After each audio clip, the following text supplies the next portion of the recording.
Hi, welcome back to my channel. In today's video, I'm going to be reviewing Cathay Pacific Regional Business Class on board the Airbus A330-300 from Singapore Changi Airport to Hong Kong International Airport on my recent journey in June 2025. I'm going to be reviewing the lounge beforehand at Changi Terminal 4, as well as the food and the drink options that are available to you. Once we get on board, I'm going to be reviewing the seat and the cabin, as well as the food and drink throughout the flight, the facilities and amenities provided, and of course, the overall flight experience. The flight today from Singapore to Hong Kong clocks in at just over 2,500 kilometers and takes approximately 3.5 hours airborne. Our journey today begins at Singapore Changi Airport Terminal 4, which is Singapore's newest and most modern terminal, at least until Terminal 5 is completed at some point during the late 2020s to 2030. Now, the interesting thing about Terminal 4 is despite it being the newest terminal, it's predominantly used for low-cost carrier flights, and, for some reason that's unbeknownst to me, Cathay Pacific as well. I have absolutely no idea why Singapore Airport decided to put Cathay Pacific, one of the world's best airlines, alongside all of the low-cost carriers, but they have, and there's nothing you can do about it. What that does mean, however, is that in terms of lounge options, you are severely limited. There are only 2 lounges operating out of Terminal 4, one of which belongs to Cathay Pacific. After you clear security, just head forward until you see this set of escalators, and then the Cathay Lounge is on the right. I recently posted a full review of this lounge, which is also linked at the end of this video for you to check out, so I'm only going to briefly touch on it for this video. In short, this is a great lounge to spend an hour or 2 before your flight. The food and drink is top-notch, including a made-to-order noodle and dim sum bar, and there is plenty of seating. I personally wouldn't come here early just to enjoy the lounge. Come at your normal time, but if you're here for an hour or 2, you won't be disappointed. Having enjoyed my time in the lounge, it was time to head to the gate. Hey, if you're enjoying the video so far, please subscribe. My plane today was departing from gate G18, which meant I headed down the escalators and then had a roughly 6 to 7 minute walk. G18 is one of the furthest gates at Terminal 4, but it's not a big terminal, so you'll never have to walk far. On my way to the gate, I admired some of the unique design choices chosen by the airport. They made a real effort to not only incorporate Singaporean culture, but make it not a boring airport. After an unhurried stroll, I arrived at gate G18, where my flight was not yet boarding. This did, however, give me an opportunity to snap a quick video of the Airbus A330, which was going to be taking us today to Hong Kong. After approximately a 10-minute wait, they commenced boarding and I made my way down to the plane. The plane was actually located a fair distance away from where the gate was, so we had a further 2-minute walk to get to the jet bridge. However, after not too long, I made my way onto the plane. Unfortunately, when I got on board, I saw that the plane had been fitted out with Cathay Pacific's regional business class. This is seat 15A in the back row. Now, I was lucky that I didn't have anyone sat next to me, but I will note I was pretty much the only person in the cabin who had this. The cabin was arranged in a 2-2-2 configuration compared to Cathay's long-haul seat, which is arranged in a 1-2-1 configuration. Don't get me wrong, there's plenty of room and your knees won't be hitting the seat in front of you. It's just a shame that it was the regional configuration instead of a full lie-flat beds and solo seats you get on long haul. The headphones provided are Cathay Pacific's own brand headphones. They're padded, noise-cancelling, and were comfortable to wear for the entire flight. A member of the crew came round to offer a pre-departure drink. Whilst champagne was available, it was a little bit early for me, so I opted instead for the apple juice. As you can see here, the seat controls are manual buttons.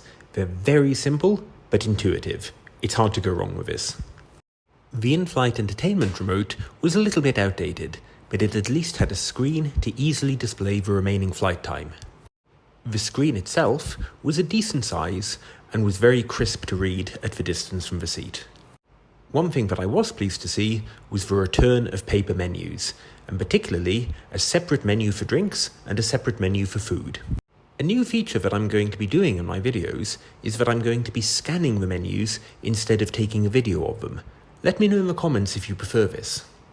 I was pleased to see that despite taking off before 10 o'clock in the morning, the flight featured a lunch service instead of a breakfast service. I'll review this in full later in the video. As I mentioned earlier, there was a separate menu for drinks, and I was pleased to see a full bar stocked. You had a choice of champagne, white wine, red wine, dessert wine, several cocktails, beers and spirits. If alcohol isn't your thing, there were also many soft drinks, juices, teas and coffees available. Pretty much everything you could reasonably want was available on this flight. After a very short time and slightly ahead of schedule, we began our pullback from the gate and the in-flight safety video began. To watch the following video as we present the safety features of this aircraft. 你嘅安全對我哋嚟講非常重要，請用幾分鐘留意呢段短片。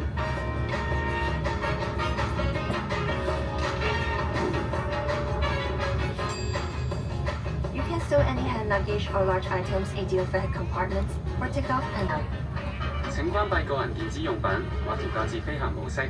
飛行期間，你可以使用藍牙同無線上網功能，但請唔好使用無線電傳送設備。For helping others. 請先戴好你嘅氧氣面罩，再去照顧其他人。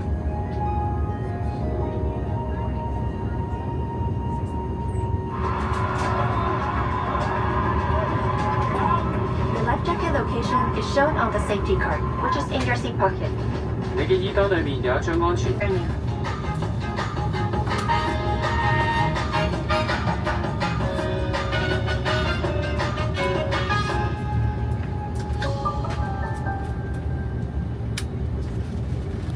I loved how the safety video managed to strike that balance between being informative and interesting and featured both English language and Chinese.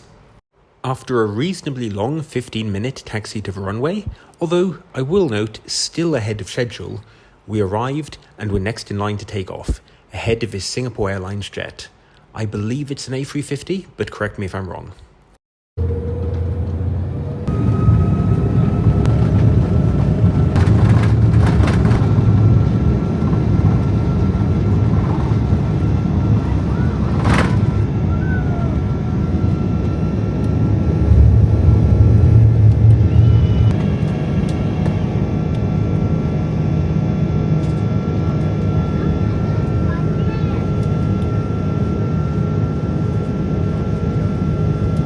After takeoff, we circled round to head in the direction of Hong Kong, and I got this great shot of Changi Airport from the sky.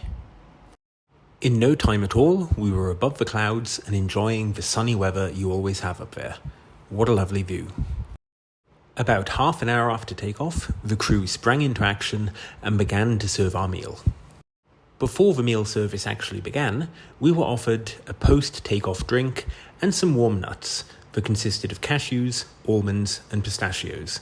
For my drink, I went for the usual Coke Zero, as Diet Coke's not available.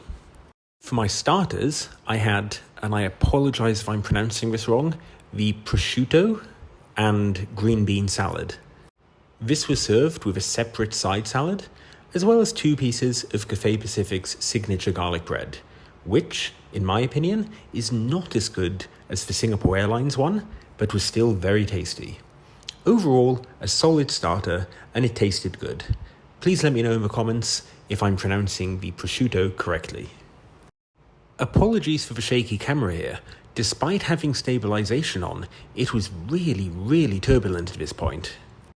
For my main course, I went for the snapper and prawns in a Singapore chili crab sauce. This came with a separate packet of chili sauce which you could add to the rice or the fish.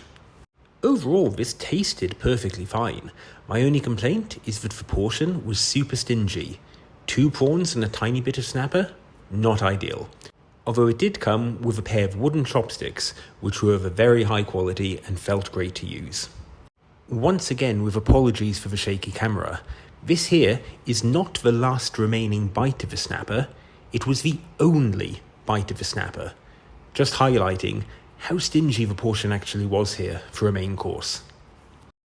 After the main course, we were served dessert, which was actually 3 desserts, namely a cheese plate consisting of 3 different types of cheeses, some crackers, and a chutney block. We were also served different fresh fruits. I believe this was kiwi, dragon fruit, melon, and strawberry. And for the 3rd dessert, we were served ice cream, which was Häagen-Dazs brand. There was a choice of flavours, and I went for cookies and cream, which tasted really nice, and it was so good to see a high-quality brand like Häagen-Dazs being served mid-flight. For the post-meal coffee, I actually requested an espresso coffee. However, I was told they don't have a coffee maker on board, so you only get the standard drip coffee. It tasted good though. After the meal service, I went to the toilets to check them out. Unfortunately, due to the location of the toilets and the shape of the aircraft, the ceiling is actually really quite low here. I'm not massively tall, I'm a hairline over 6 foot, and I was constantly bumping my head on it. Various toiletries were provided, including antiseptic hand gel, a hand cream, and a hand wash, and I've got to say the overall cleanliness of the toilets was to a high standard. This was taken about 2 hours into the flight, and they seemed very clean. Overall, no major complaints other than the height of the ceiling. It was actually quite difficult to use this toilet in a standing up position, and I had to sort of crane my neck to use it. I returned to my seat, checked the remote control, and saw that we had approximately an hour and a quarter left to go. So I settled in and enjoyed the rest of my flight, just watching a movie to pass the time. About 50 minutes later, the captain came on the in-flight speaker to announce that we were beginning our descent into Hong Kong. Overall, this flight went by very quickly. Despite being 3.5 hours, it didn't feel anywhere near that long. As we approached Hong Kong, the skies were reasonably clear, and I got some great shots of the underlying islands. I'll be honest, I'm not sure which islands they are, but it was a nice view. I also got a shot of one of the longest suspension bridges in the world. This is a bridge that connects mainland Hong Kong with Macau. It's reasonably new, and it was so cool to see it from the plane.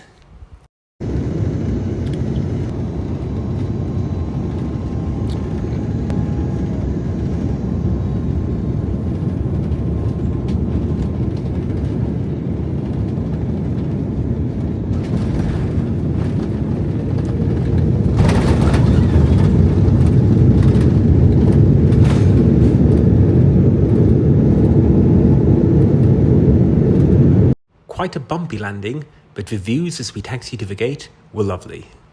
Speaking of which, the taxi to the gate today took a very long time for some reason, over 20 minutes. That said, despite this and the long taxi at Singapore, we still arrived spot on time, due to our early pushback, and I think a little bit of time was made up in the sky as well. Once the jet bridge doors were connected, we were off the plane in only a minute or two. Immigration at Hong Kong was efficient as usual, with a vast majority of passengers being able to use electronic gates, and in no time at all, I was landside and on my way to the city. The ticket counter to the Hong Kong Express, which is the train that connects Hong Kong Airport with the main parts of Hong Kong, Kowloon and Central, was right in front of the immigration clearance, and I was on it in about 2 minutes. The train took 21 minutes exactly to get me to my destination, and I took a taxi for the final leg to my hotel. Overall, I'm going to give this flight 2 separate ratings: an objective 4.5 out of 5, and a 3.5 out of 5 by Asian business class standards. I'll start off with saying I was disappointed that it was the regional seat. Cathay Pacific mostly flies the long-haul seat on this route, so this was a shame. Particularly as they fly the long-haul seat on some of the shorter routes, like the flight to Bangkok or Manila. Well, you win some, you lose some. That said, the pre-flight experience was good. The lounge beforehand had some incredible food and drink and was a very comfortable way to start the day. Boarding was quick and efficient, and we pushed back from the gate ahead of schedule. Once we took off, the food and drink was actually quite nice. There was a great starter, and the desserts were a strong finish. The low point of the meal was the main course, with a absolutely tiny portion of fish and 2 prawns that constituted the main part of the meal. And it was also disappointing that only regular coffee was offered, with no options for things like cappuccinos or espressos. There was nothing wrong with this flight, and it was very comfortable, hence why I gave it the objective 4.5 stars. However, I downgraded it to 3.5 by Asian business class standards because of the comparison to its competitors, namely its main competitor on the route, Singapore Airlines. On this route, Singapore Airlines exclusively uses lie-flat seats in a 1-2-1 configuration. You never get a 2-2-2 regional configuration like this. Further, the food and drink options tend to be better. You get multiple choices for each of the categories of alcoholic drink, and the main course, you just wouldn't get a main course like this. Cathay Pacific and Singapore Airlines are routinely priced pretty much exactly the same for this route, and if you have the option, based only on this flight, I would recommend going for Singapore Airlines.